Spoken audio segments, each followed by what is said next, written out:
22 bones form skull. 8 of these bones are cranial bones. They form the cranial cavity. Please keep in mind, brain sits inside the cranial cavity. I start with this very large bone that forms the front of scalp, forms the forehead, and as you see, it also forms the roof of the orbits. We name this bone frontal bone. So that's one cranial bone. And then when I move posteriorly, I can see two very large bones. We refer to them as parietal bones. That's the right parietal bone. This is the left parietal bone. And the parietal bones, as you can see, form most of the roof of the cranial cavity. Also, they form a significant portion of the lateral side of the cranial cavity. And the two parietal bones meet in this suture. When we say suture, we mean a joint that is not movable. Obviously, we're speaking about an adult. We name this suture between the two parietal bones sagittal suture, and we name this suture, which is located between parietal bones and frontal bone, coronal suture. So far we have 3 cranial bones. And then when I move to the posterior, I can see that most of the posterior side of the skull is made of this very large bone that is called occipital bone. So as you can see, this is occipital bone. If I move to the inferior of the skull, I see that occipital bone continues. That is an extension of the occipital bone. This very large opening, which is called foramen magnum, is in occipital bone. Please keep in mind, exactly in foramen magnum, we have the lowest part of the brain, which is called medulla oblongata, fusing to the spinal cord. So we can say in foramen magnum, brain and spinal cord fuse together. So far, that would be cranial bone number 4 that I talk about in this video. Then I go to the lateral side to locate the 2 temporal bones. This is the left temporal bone. As you can see, it forms the lateral side of the cranial cavity. It has this extension that articulate with one of the facial bones. We name this facial bone zygomatic bone. And together, temporal bone and zygomatic bone form this structure that is called zygomatic arch. This is the attachment point for many muscles. And obviously, I have also temporal bone in the inferior view. And I notice exactly here in temporal bone, I have a depression that this facial bone, which is called mandible, articulate with. So together, temporal bone, cranial bone, and mandible, facial bone, form a joint right here named temporomandibular joint. Please keep in mind, temporomandibular joints are the only joints in skull that are movable. Clearly, we need the movement of temporomandibular joint to move our mandible in different directions during chewing, mastication, swallowing, speaking, laughing, coughing, sneezing, and many other processes that require movement of the mandible. The other joints that we have are all sutures. When we say suture, we mean immovable joints, joints that cannot be moved. And speaking of sutures, the suture that we see here between parietal bone and temporal bone is called squamous suture. And the suture that we have right here between occipital bone and parietal bones, the suture that I'm walking through it right now, that's called lambdoid sutures.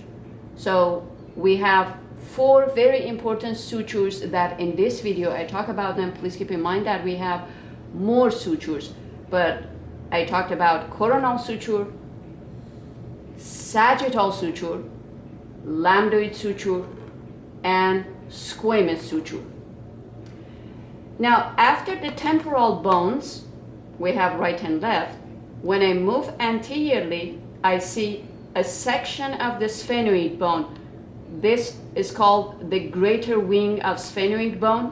So that's one view of sphenoid bone.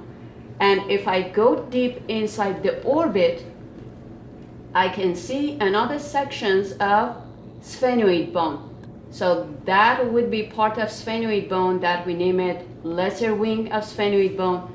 And here we have greater wing of sphenoid bone. But in short, sphenoid bone also forms part of the orbit. So that's again sphenoid bone that I'm pointing at. And while we are inside the orbit, if I look at the medial wall of the orbit, I see part of the ethmoid bone. That's the last cranial bone that we talk about. So doesn't matter which orbit I pick, significant part of the medial wall is made of ethmoid, and inside the nasal cavity we also find part of ethmoid. Recall that this wall that separates the space into two nasal cavities is referred to as nasal septum. The upper part of nasal septum is part of ethmoid. The lower part is a facial bone named vomer. So I can say that's ethmoid, this is vomer. And in the lateral wall of nasal cavity, we notice some extensions, some projections that we refer to them as nasal conchae. We have 3 pairs of nasal conchae. The inferior nasal conchae are facial bones, so they're not part of any other bone. But the middle nasal conchae and superior nasal conchae, this model does not show the superior nasal conchae, but if we have a real skull deep up there, we should find the superior nasal conchae. The superior nasal conchae and middle nasal conchae are part of ethmoid. So quickly, when I look at the inside of nasal cavity, I see different sections of ethmoid bone, the middle nasal conchae, the upper part of the nasal septum, and also the superior nasal conchae. That would be vomer, which is a facial bone, and these two are also facial bones. We name them inferior nasal conchae. Now I open the skull to look at inside of the cranial cavity. This is called cranial base. This is exactly where brain sits on. First, in the anterior, I can locate the frontal bone. That would be a small section of ethmoid bone. For example, that elevation is called crista galli. That's the place that the membrane that separates brain into 2 cerebral hemispheres is attached to. Recall that membrane is called falx cerebri. This butterfly-shaped bone is sphenoid bone. And please note that sphenoid bone articulates with all other cranial bones. It articulates with ethmoid, frontal, laterally it articulates with parietal. It also articulates with the 2 temporal bones and occipital bone. So here we have a view of all 8 cranial bones.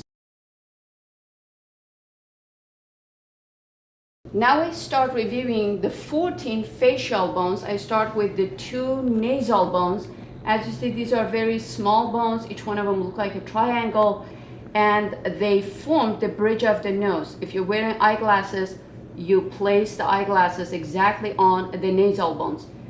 From nasal bone, when I move posteriorly, first I see a section of the maxillary bone.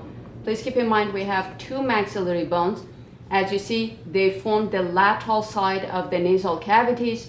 We can see that they also form the floor of the orbit. I follow the maxillary bones. Exactly, this is the place, the part of the maxillary bones that we refer to this as alveolar process of the maxillary bones.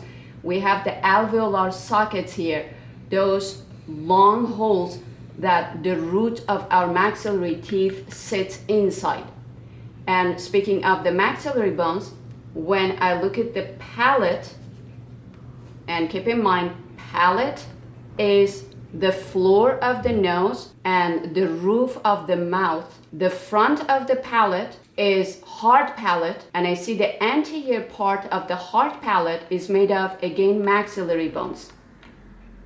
But the posterior of hard palate is made of palatine bones. And if you look at each one of these palatine bones, they look like upside down capital L. So part of the palatine bones forms the posterior of the hard palate. The rest forms the lateral wall of the nasal cavities.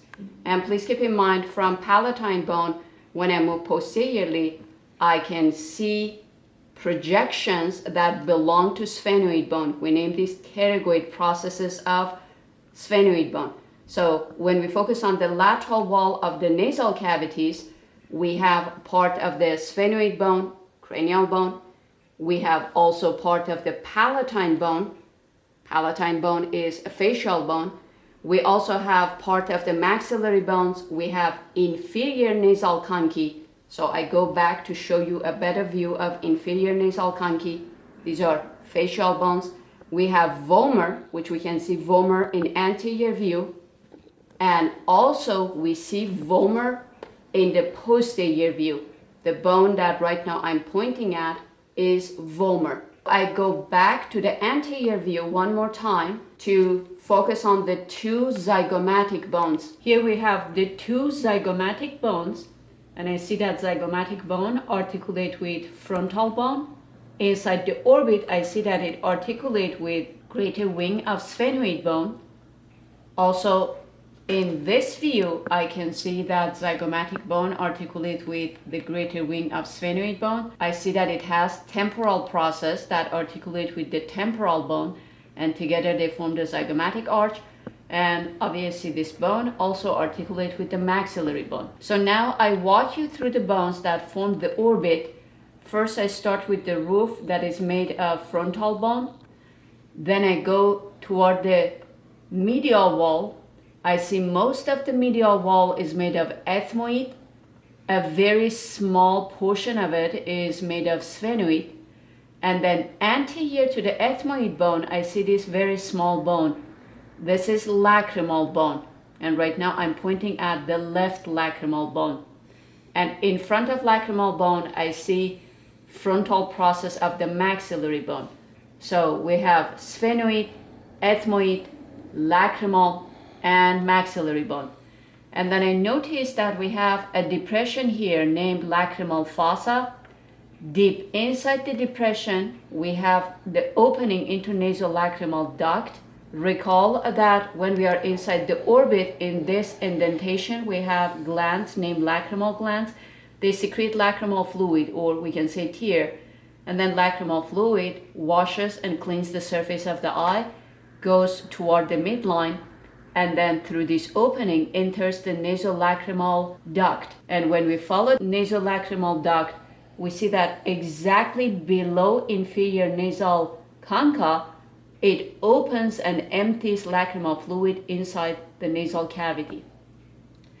Now I go toward the floor of the orbit, which is mostly made of maxillary bone. A small section is made of zygomatic bone, and also a very small part of the floor of orbit is made of palatine bone. When I go toward the lateral wall, I see that most of it is made of sphenoid, and portion of it is made of zygomatic bone. So these are the bones that form the orbit.